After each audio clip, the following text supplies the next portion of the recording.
If I can make sardine bread this good, I am 100% positive that you too can do it.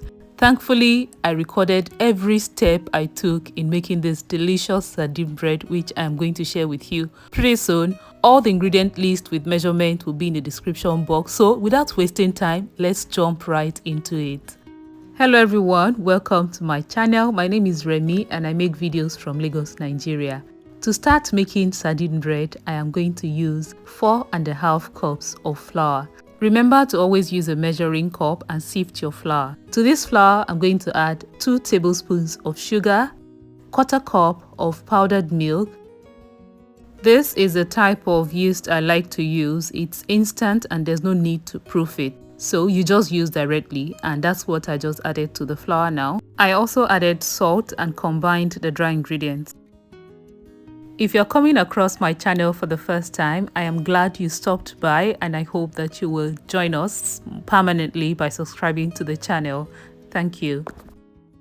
Now that I'm done combining the dry ingredients, it is time to add water, and I am using warm water. I'll be using 1.5 cups of water, but I'll start with 1 and just a bit. I won't use the entire half. I'll just keep it aside, mix and add gradually.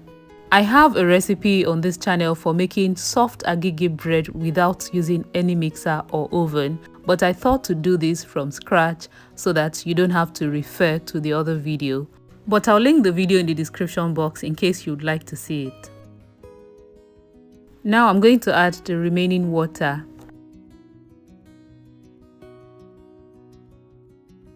I just need to mix this until everything comes together. You can use a stand mixer to do this. You don't have to use your hand, but I don't have a stand mixer, and every time I make bread, I consider this a form of exercise for my arms till I can afford a stand mixer. Alright, this looks good and it's time to introduce margarine. You don't have to use margarine, you can use butter, but this is a brand of margarine I'm using, and I'll be using 4 tablespoons.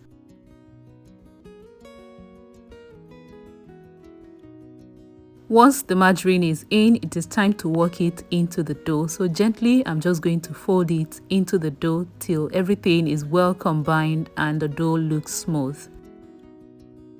If you're enjoying this video, please give me a thumbs up and leave me a nice comment. I would really appreciate that. This helps with engagement on the video and tells YouTube that this is a valuable video, and then they're able to push it to more people. This is one way you can support my channel. Thank you so much. Alright, at this point, I cannot continue kneading in that bowl, so I'm going to clean this work surface and sprinkle a bit of flour on it, and then place the dough on it and really work it. This took about 15 minutes. So if you want your bread to turn out really stretchy, do it for 15 minutes. Knead, stretch and pull it together. Stretch, pull it together. But sincerely, you don't have to do this for sardine bread. For me, I really don't mind if it's not as stretchy as agege bread when it's just sardine bread. But I did do this for 15 good minutes. It's quite a bit of work for your arms, but they'll be good for it. When I was done, I just oiled the bowl with a bit of margarine and placed the dough inside. I'll cover this and keep in a warm area for 30 to 40 minutes to rise. While that was happening, I prepared the sardine which I am going to use. I'm going to take out the oil from these sardines. I'm using 2 cans, and so I'll flake the sardines.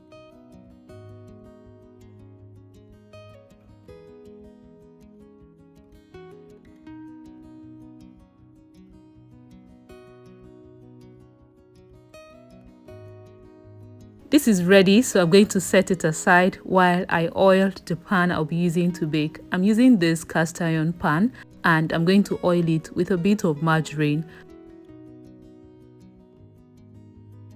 This is ready, so I'll set it aside and check on the dough, which has doubled in size.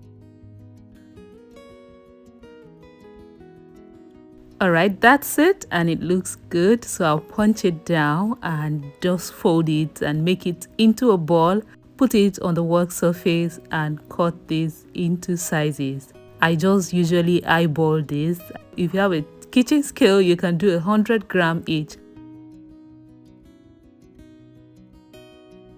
I try to make sure that I cut into almost equal sizes, if not equal. So to make this into sardine bread, I'm going to flatten out each of this portion, not too much, and put a bit of the sardine, flaked sardine, and just tuck in the sides like you see me doing now. I will make sure to fold all those places.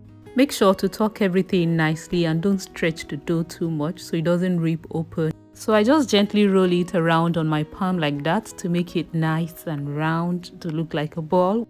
Then I arrange on the pan which has been greased. I'm going to do this a second time just so you can grasp how to put the sardine inside your dough. It's really simple. Just put it in the middle after flattening it out and tuck in the sides. Make sure you close it up properly so it doesn't open. Then you flip it and just roll it around on your palm like that. That's it. So everything is going to go into the pan, and I'm going to put this away to rise a second time for about 20 to 30 minutes.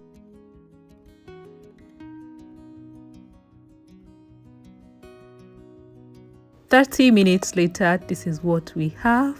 The balls, they look so good." Now I'm going to brush with just egg and the remaining sardine that I have. You know, just something to show that this is not regular.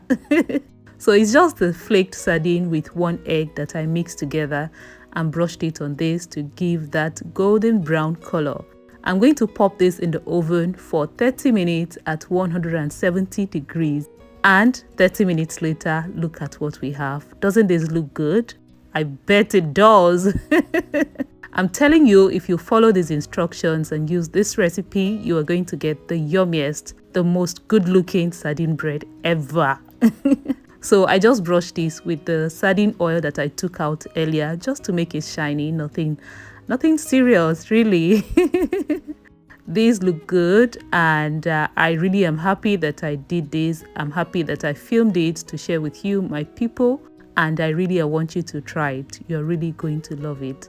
It was still so hot at this time, but I could not wait to try it. This was so good, so yum. And another thing is that the entire house smelled amazing at this time. So just cutting through it, even though it's still hot, to show you. Like I said earlier on, that if you try this, you're going to get it. One time, you're going to get it. Thank you so much, everyone, for watching this video. Really appreciate your time. I hope that you like it. I hope that you share it with your loved ones. I will see you very soon with another recipe. If you use this kind of pan and your bread is finding it hard to come out, just use a skewer to detach and it will come out easily, like you're saying now. Alright, thank you again. I will see you with another recipe soon. Take care and bye-bye.